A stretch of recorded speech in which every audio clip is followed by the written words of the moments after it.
Page 22, Mary Had a Little Lamb. Look at the bottom of the page and they give you a left-hand study. Call it a harmony study. It's a chord study. The chords used in this piece are here, but if you look in the key, but in the key of C major, you see every key signature, every scale, every group of black and white notes, right, has its own set of primary keys. 3 primary keys. Call them the 1 chord, the 4 chord, and the 5/7 chord. In this piece, they're showing you the 1 chord and the 5 chord.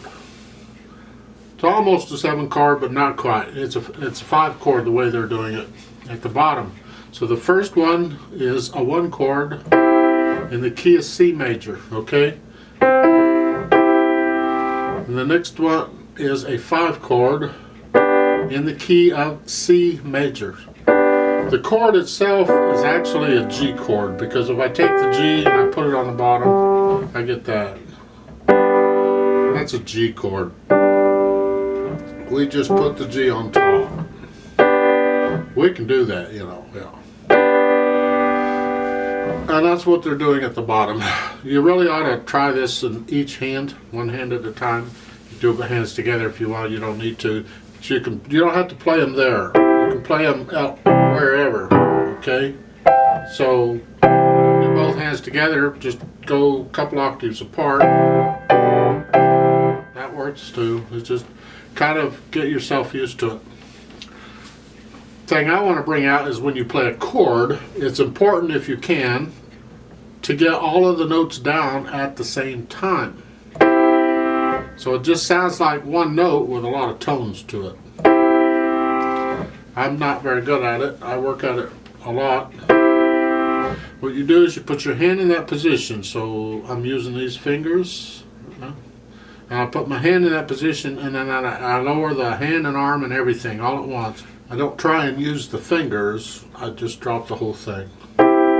That's how I recommend you do it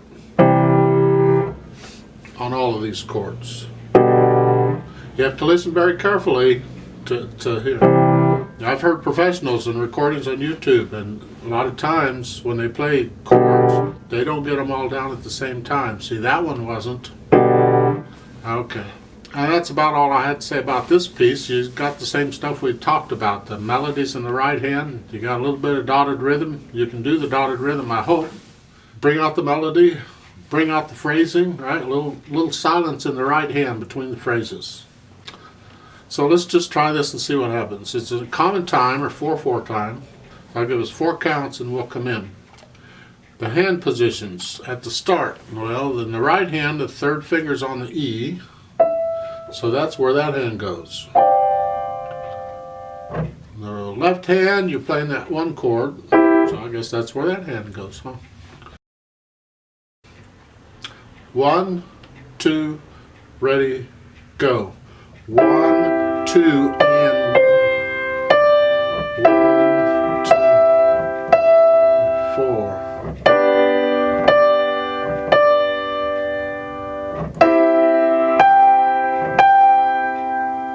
1, 2, and 3, and 4, and 1, 2,